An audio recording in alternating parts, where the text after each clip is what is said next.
الحمد لله وحده والصلاة والسلام على من لا نبي بعده ولا رسول بعده ولا معصوم بعده ولا أمة بعد أمتي أما بعد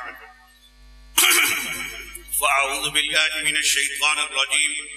بسم الله الرحمن الرحيم قال الله تعالى في كلام المجيد والفرقان الحميد ولقد أرسلنا رسلا من قبلك وجعلنا لهم أزواجا وذرية وقال النبي صلى الله عليه وسلم أنا خاتم النبيين لا نبي بعدي أو كما قال عليه الصلاة والسلام مولاي صل وسلم دائما أبدا على حبيبك خير الخلق كلهم هو الحبيب الذي ترجى شفاعته لكل هول من الأهوال مقتحم. بزرگان محترم، برادران عزیز، سامعین گرامی قدر، یہاں آتے ہی گلا کچھ گلا کرنے لگا ہے، لیکن حکم ملا ہے حضرت مولانا شبیر احمد عثمانی صاحب دامت برکاتہم عالیہ الامر فوق الادب کے اصول کے تحت کچھ معروضات آپ حضرات کی خدمت میں پیش کرنا چاہوں گا. سب سے پہلے میں یہاں اسٹیج پر بیٹھا تو یہ نام اتنا مبارک اور پیارا ہے، قطع نظر شعلہ نوائی سے اور قطع نظر خوش آمدیت سے اتنی بات عرض کرنے کا حق رکھتا ہوں کہ ایک علامہ شبیر احمد عثمانی وہ ہے جو علم بردار پاکستان تھا، اور علم بردار پاکستان ہونے کے ساتھ ساتھ وہ علم بردار جمعیت بھی تھا. لیکن جب میدان ختم نبوت کی باری آتی ہے تو قربان جائیں اسی کا ہم نام علامہ شبیر احمد عثمانی میدان ختم نبوت کے جھنڈے کا بھی علم بردار ثابت ہوتا ہے. یہ نام بڑا مبارک ہے اور میری دلی دعا ہے کہ یہ رحمتیں اور برکتیں اس نام کو ہمیشہ نصیب ہوتی رہیں. اونچے آواز سے کہہ دیجئے آمین. دوسری بات میں یہ عرض کرنا چاہتا ہوں کہ اس ناچیز حقیر پر تقصیر کا تعلق جمعیت علماء اسلام کے ساتھ ہے، اور میرے قائد شہید ناموس رسالت، شہید اسلام، شہید پاکستان اور شہید جہاد افغانستان اور شہید فلسفہ جہاد حضرت مولانا سمیع الحق شہید رحمت اللہ علیہ کی ہر مثبت میدان کے اندر خدمات محتاج بیان نہیں ہیں. ہر میدان کے اندر انہوں نے کلیدی کردار ادا کیا ہے، لیکن ختم نبوت کے میدان کے حوالے سے اللہ رب العزت نے ان سے دو عظیم کام لیے. ایک، جب پاکستان کی قانون ساز اسمبلی کے اندر جس وقت تحریر لکھی جا رہی تھی اور ہمارے اکابرین کا بحث مباحثہ جاری تھا قادیانیوں کے ساتھ، اور وہ تحریر لکھی جا رہی تھی، اس تحریر کے لکھے جانے میں دو شخصیتوں کا بڑا کردار ہے. ایک شخصیت شیخ الاسلام حضرت مولانا مفتی تقی عثمانی صاحب دامت برکاتہم العالیہ، اور دوسری شخصیت شہید اسلام حضرت مولانا سمیع الحق شہید رحمت اللہ علیہ کی ذات بابرکت تھی. پھر جب 1974 7 ستمبر کے بعد جب ضیاء الحق کا دور حکومت آتا ہے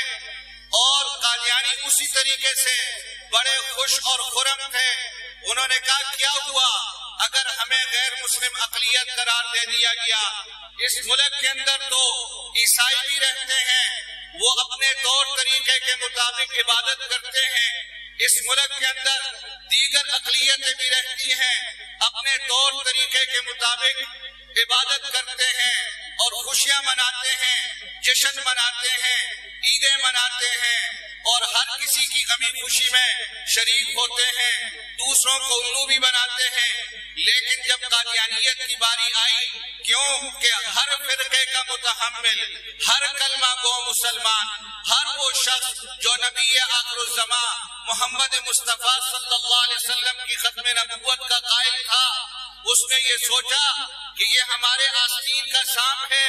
یہ اپنے آپ کو کس طرح مسلمان کہے گا، یہ اپنی عبادت گاہ کو کس طرح مسجد کا نام دے گا، اور یہ اپنے کلمے کو کس طرح کلمہ طیبہ کہہ کر پکارے گا۔ یہ جتنے بھی شاعر اللہ تھے اور یہ جتنے بھی اسلامی نام تھے وہ نام اپنے لیے استعمال کرتے تھے، لیکن جس شخصیت کو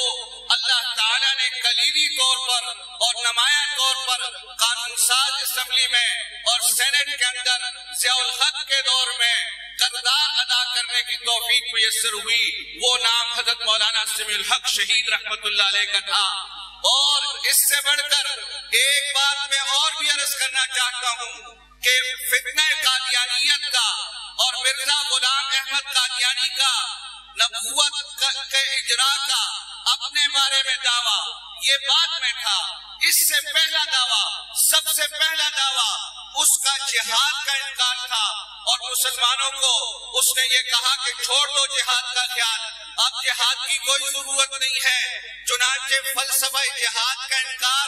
اس نے انکار ختم نبوت سے بھی پہلے کیا، اور جھوٹا اجراء نبوت سے بھی پہلے اس نے انکار جہاد کیا۔ قربان جائیں میری جماعت کے روح رواں مفکر اسلام حضرت مولانا سمیع الحق شہید رحمت اللہ علیہ کو ان دونوں میدانوں کے اندر بینیام تلوار بن کر ان کا مقابلہ کرنے کی سعادت حاصل ہوئی، اور مشرف کا دور آیا جب جہاد کو ٹیررزم کے ساتھ اور دہشت گردی کے ساتھ تنظیم کیا جانے لگا۔ آپ اندازہ کیجئے سینکڑوں آیات مبارکات ہیں اور سینکڑوں نہیں ہزاروں احادیث مبارکات ہیں جو غزوات پر مبنی ہے۔ ان آیات کا معنی اور مفہوم ختم کرنے کی کوشش کی گئی اور جہاد کو ٹیررزم کے ساتھ اور دہشت گردی کے ساتھ تنظیم کیا جانے لگا۔ قربان جائے میری جماعت کے سرخیل حضرت مولانا سمیع الحق شہید رحمت اللہ علیہ تنہا میدان عمل میں تھے، اور وہ پکار کر یہ فرماتے رہے کہ خدا را جہاد کو نتھی نہ کرو دہشت گردی کے ساتھ، مبادا ایسا وقت آ جائے آپ کو کشمیر آزاد کروانا پڑے، اور ایک جنرل صاحب اور ایک کرنل صاحب دینی مدرسے میں آئے اور دارالافتاء میں آئے اور مولوی صاحب کو کہے کہ مولوی صاحب آپ جہاد کے حق میں فتویٰ دیں، ہمیں مجاہدین کی ضرورت ہے، ان کی لاجسٹک کی ضرورت ہے، ان کی پشتیبانی کی ضرورت ہے، کہیں مبادا ایسا وقت آ جائے۔ پھر اسی طریقے سے جب آسیہ ملعونہ کو رہا کیا گیا، وہ تاریخ گواہ ہے، حضرت مولانا سمیع الحق شہید رحمت اللہ علیہ کی تقریر ہر کسے نہ کسے نے، ہر چھوٹے بڑے نے، ہر مرد و زن نے، ہر عالم اور غیر عالم نے سنی ہے کہ کس قسم کے جذبات کا انہوں نے مظاہرہ فرمایا، اور ایک دن نہیں گزرا تھا دوسرے دن ان کو شہید کر دیا گیا۔ معلوم ہوا قادیانیت اگر جہاد کے انکار کی صورت میں میدان میں آئی ہے، جمعیت نے تب بھی مقابلہ کیا ہے، اور قادیانیت اگر جھوٹا اجراء نبوت کے دعوے کی صورت میں میدان میں آئی ہے، جمعیت نے تب بھی مقابلہ کیا ہے۔ جمعیت اس وقت بھی حضرت مولانا سمیع الحق شہید رحمت اللہ علیہ کی قیادت اور سعادت میں مقابلہ کر رہی تھی، اور آج بھی مولانا حامد الحق حقانی دعوت برکاتہ کی قیادت میں، اور مولانا سید یوسف شاہ کی قیادت میں، اور دیگر اکابرین کی قیادت میں، مولانا پیر عبد القدوس نقشبندی کی قیادت میں آج بھی قادیانیت کا تعاقب کر رہی ہے، اور جب تک ہمارے اندر سانس موجود ہے، جان کے اندر جان موجود ہے، انشاءاللہ مقابلہ جاری رہے گا۔ اور سفیر ختم نبوت حضرت مولانا منظور احمد چنوٹی رحمت اللہ علیہ کا وہ جملہ آج بھی میرے کانوں میں گونج رہا ہے، جب وہ فرمایا کرتے تھے کہ قادیانی اگر چاند پہ بھی چلے گئے، خدا کی قسم چنوٹی ان کا تعاقب وہاں پر بھی جاری رکھے گا۔ میں کہنا چاہتا ہوں قادیانی چناب نگر چلے جائیں، جمعیت علماء اسلام اور انٹرنیشنل ختم نبوت موومنٹ ان کا تعاقب یہاں پر بھی جاری رکھے گی، اور اگر چاند پہ چلے جائیں انشاءاللہ وہاں پر بھی ان کا تعاقب جاری رہے گا۔ اور آخری بات،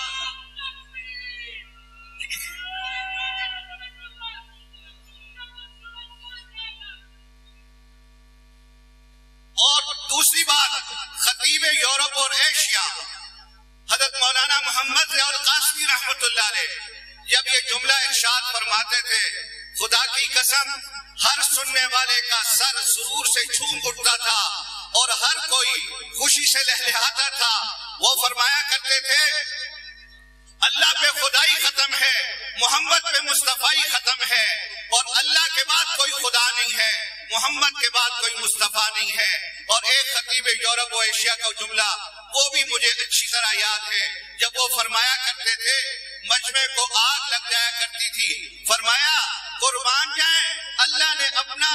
حقیقی نام، ذاتی نام اللہ رکھا ہے، لفظ اللہ پر بھی کوئی نقطہ نہیں ہے، اور اپنے محبوب جناب محمد رسول اللہ کا ایک نام وہ ہے جو رب نے رکھا ہے، رب نے رکھا ہے وہ نام احمد ہے، اور سارا جگ مل کے میرے نبی کو جس نام سے پکارتا ہے وہ نام محمد ہے۔ لفظ احمد پہ بھی نقطہ نہیں ہے، لفظ محمد پہ نقطہ نہیں ہے۔ اللہ نے میرے نبی کے نام کو بھی بے مثال بنایا ہے، میرے نبی کے کام کو بھی بے مثال بنایا ہے، میرے نبی کے جام کو بھی بے مثال بنایا ہے، میرے نبی کا نام بھی بے گرد و غبار ہے، میرے نبی کا کام بھی بے گرد و غبار ہے، میرے نبی کی سیرت بھی بے گرد و غبار ہے، میرے نبی کی صورت بھی بے گرد و غبار ہے۔ اس لیے اللہ نے نام بھی ایسا بنایا، صورت بھی ایسے دی، سیرت بھی ایسے دی، کوئی نقطہ نہیں ہے، کوئی داغ نہیں ہے، کوئی دھبا نہیں ہے۔ ہرے تم قادیانیوں کو، کا مرزا غلام احمد قادیانی کو، مسلمہ پنجاب کو تم کس منہ سے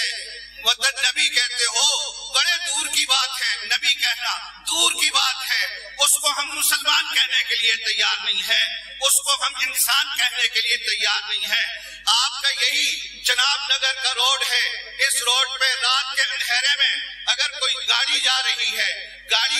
اس کے لیے 2 لائٹیں ضروری ہوتی ہیں، اگر اس کی ایک لائٹ خراب ہے تو ٹریفک پولیس والا سارجنٹ اس کا چلان کرے گا کہ آپ کی ایک لائٹ خراب ہے۔ روڈ پر اس گاڑی کو نہیں چلنے دیا جاتا جس کی ایک لائٹ خراب ہو، تو میدان نبوت کے اندر کسی جھوٹے کذاب اور دجال اور مسلمہ پنجاب مرزا غلام احمد قادیانی جس کی ایک آنکھ خراب ہو، اس کو کیسے چلنے دیا جاتا ہے، کیسے چلنے دیا جا سکتا ہے؟ لہذا وہی ایک جملہ ہے دوستو، اپنے پلے مان کر جاؤ کہ قادیانی چاند پہ چلے جائیں، قادیانی سمندر پار چلے جائیں، قادیانی بلندیوں پہ چلے جائیں، قادیانی پستی میں چلے جائیں، قادیانی شرق و غرب میں چلے جائیں، قادیانی کینیڈا میں آباد ہو جائے، قادیانی برطانیہ میں آباد ہو جائیں، ہمارے اکابرین نے ان کا وہاں پر بھی علمی، عملی، تحقیقی ہر گوشہ نحاس سے تعاقب کیا ہے، اور اب بھی تعاقب کر رہے ہیں، اور قیامت کی صبح تک علامہ شبیر احمد عثمانی کی قیادت میں،